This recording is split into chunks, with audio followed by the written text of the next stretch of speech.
Previously on the Seventh Valkyrie, the night's last star ascends over Rene, defiant to the end in the face of a world-swallowing nightmare. There's no going back, only live or die, now on the Seventh Valkyrie. Smoke there faded. The night's last star emerged in shimmering armor. The Iron Wolf of Edera had been listening. The wolves howled again in the night as the shining warrior dropped from the walls to the ground, cracking the cobbles with their thunderous impact.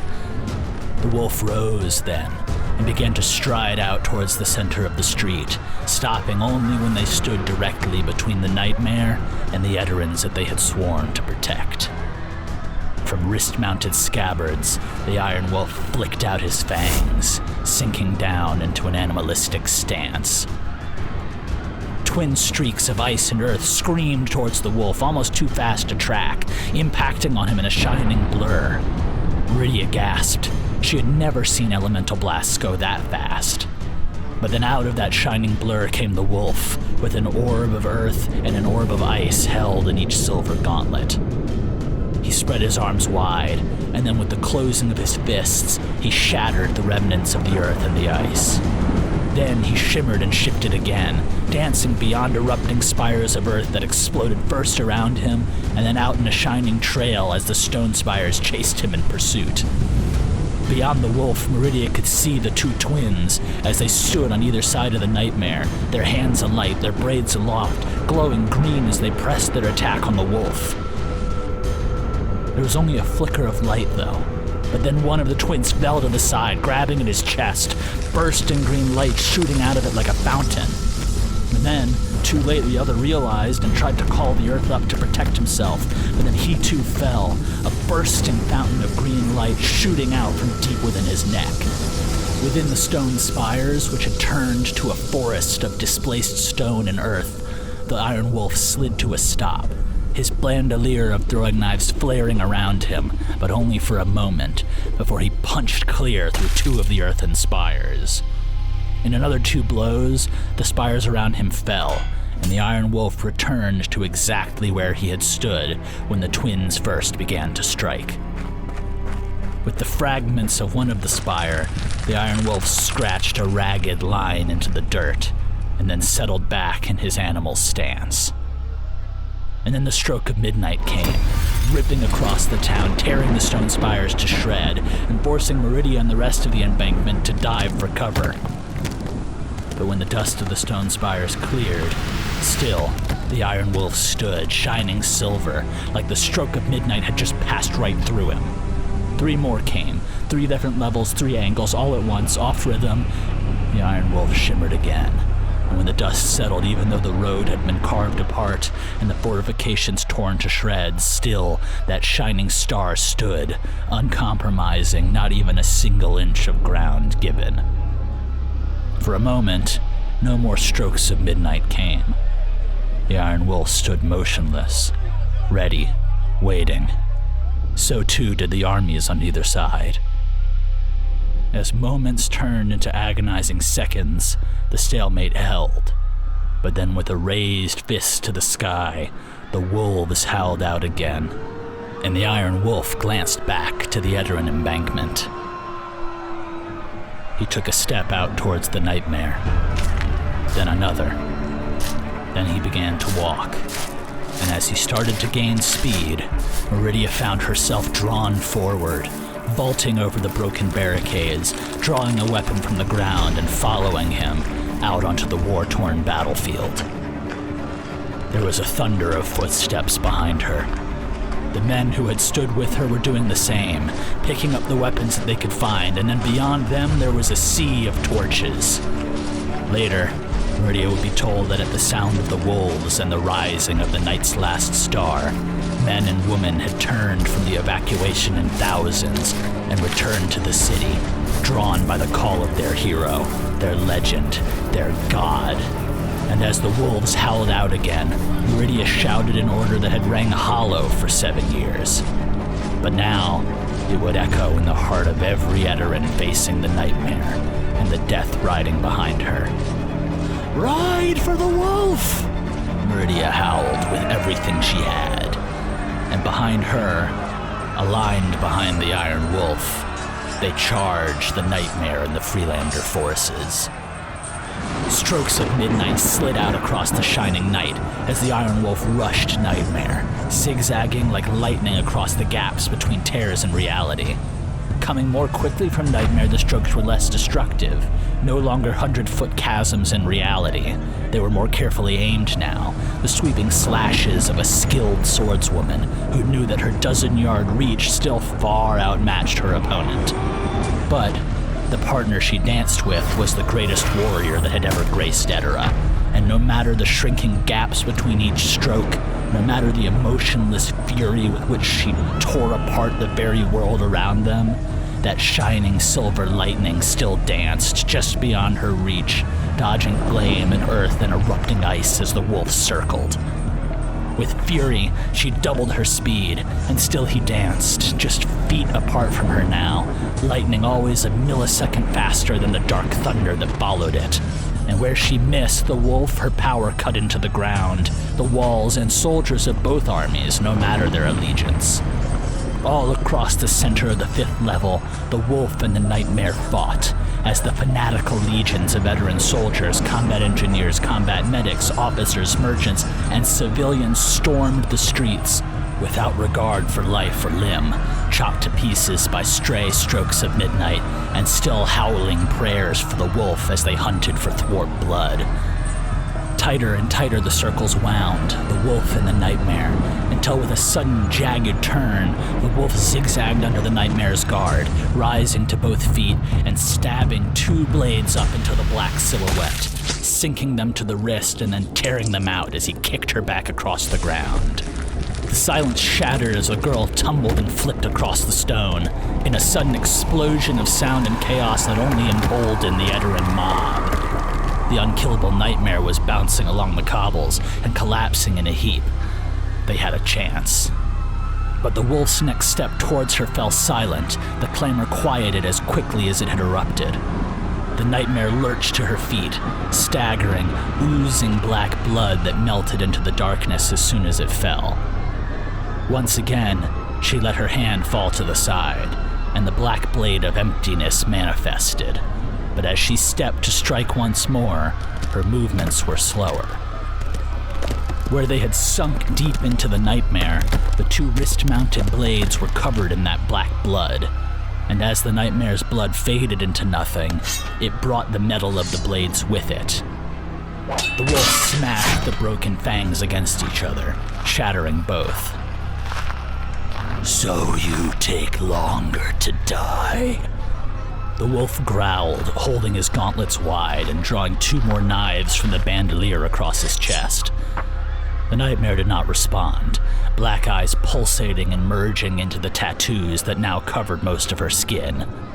Again they clashed, that oblivion blade swinging faster, more wildly than ever before. The wolf reached up and caught the momentum of a stray stone shot as it whizzed by, dragging himself away from the Knightmare's renewed offensive, and then landed on a roll, leapt a full 6 feet in the air to dodge a stroke of midnight, and then sprinted along the edge of the Freelander formation, hurling knives left to keep the Knightmare occupied, and on the right to clear a path for himself. His plan was working. Distracted by the oncoming knives and desperate to kill the lightning-quick wolf, the Knightmare struck at him over and over, carving apart the Freelander army just as easily as she had done to the Edoran one. And as the fanatic Edoran force crashed into the splintering Old City army, the thwarts began to fall back in droves, some fleeing to the staircases, some towards the bridge. The thwart leaders raged out to hold, to reorganize, but then the 2 armies had merged, and all that remained was the chaos of war. At the center of it all was the Knightmare, still dueling the wolf, giving ground first in steps, and then falling back under the sweeping charges of the Iron Wolf. He pushed her back, first past the stairs, and then past where the wall had collapsed, nearing the bridge. And then once again, like a circling pack of wolves, he descended on her, hurling 3 blades in quick succession and closing the gap behind him, racing along the ground like a silver bullet as he closed in on her. At the very last moment, the unsteady ground gave out underneath him, and the wolf slipped, falling forward. That moment was all the Knightmare needed to swing down with the black blade and kill him. Or at least that was what the Knightmare had thought. Too late, she realized that his fall had been a feint, and as the wolf hit the ground in front of her, rather than an off-balance warrior waiting for death, she saw him coiled on all fours, steel eyes locked on hers. As she swung the black blade down far too slowly, his gauntlet fired upward with the crack of a lightning strike, shattering her wrist and her blade arm, sending bones punching through the skin. Dwelling within oblivion, she did not seem to feel any pain as her arm snapped back, but as the Knightmare tried to conjure the black blade once more, it materialized half beyond the bones, half attached to the empty air where her hand now hung, and then dissipated. There was some semblance of a fighter's instinct that told the Knightmare that she needed to run, but that was dampened as well, until the wolf threw a full-bodied, gauntleted punch straight into her chest, shattering her sternum and caving it in 3 inches. The crack of bone and armor shattering under that shining fist echoed out across the silent battlefield. And then there was no sound but that of the wolf and the Knightmare, as the dark bearer of the black blade stumbled backwards, coughing out globs of black blood.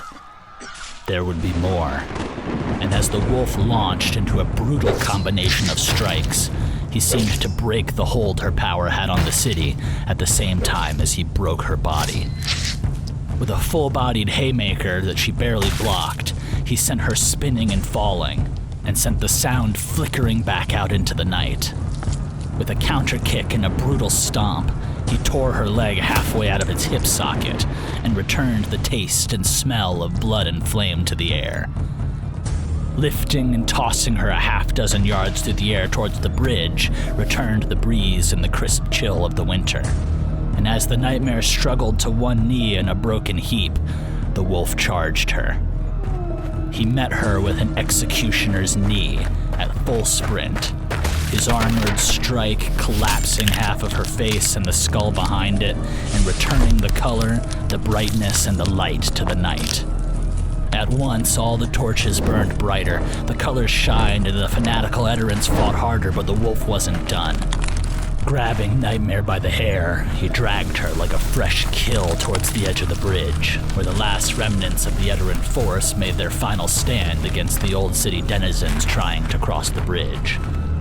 Unaffected by soaring elemental shots and dodging spires of earth and ice, the wolf continued his unflinching advance towards the bridge, where he dragged the broken and beaten Knightmare up by the throat. She still gurgled black blood as he held her up, a trophy shown to the thwarts on both sides of the bridge. And then with a growled word in her ear, he tossed her broken body, watching it arc through the air and fall hundreds of feet to the barges and water below. The wolves howled, and the moon shined bright, and where he had stood, the elements erupted. Fire and ice and water and earth, a far too late barrage of gifts, trying to ensure that both heroes died. But as the dust cleared, the wolf was completely gone, vanished into the night. The Knightmare is dead! The Iron Wolf rides for Edera! Across the 5th level, across the bridge, and all throughout the Freelander army, for the first time there were no roars to answer the call of the Eterans. The Freelanders had just seen the god of Edera crush the Knightmare, the most powerful weapon of the Machine King and the 4 families, with only his bare hands, and they still didn't know where he was. And in the psychotic droves of men and women who knew that God was on their side, the Eterans raged forward, pushing and burning and killing and fighting until the 5th floor had been cleansed, with all the Freelanders dead or fleeing over the walls, the bridge, or into the city. Hours later, when the fighting finally died down, Meridia returned to the spot on the bridge where she had last seen the Iron Wolf, eyeing the boot prints in the scorched earth and the cliff sides where he might have entered and escaped the city. There would be crowds and cheers tonight, many of them for Meridia. They had saved the thousands and thousands of civilians from the new city tonight, and the soldiers who remained gave thanks that they were alive. But all that remained under Edoran control was the 5th level, and the inroads had been made for the old city to attack again. Thousands of soldiers had been lost, nearly the entire standing military force of Rene, and who knew how many thwarps remained across the river. The battle for Rene was just beginning. High Command would not leave the mouth of the Mandako under thwarp control without a fight. Now, that was a problem for the future. For now, Meridia had to return, to offer a symbol for the crowds and the cheers, an ear for the demands of the civilian corps in the city, and a supervisor for the remainder of the military, all of whom sought direction as the battle faded. The work would not stop until the sun was high in the sky, she was sure. But with a glance out into the night, Meridia allowed herself a smile. Out in the woods, someone was waiting. Someone was watching. The night's last star. The Iron Wolf.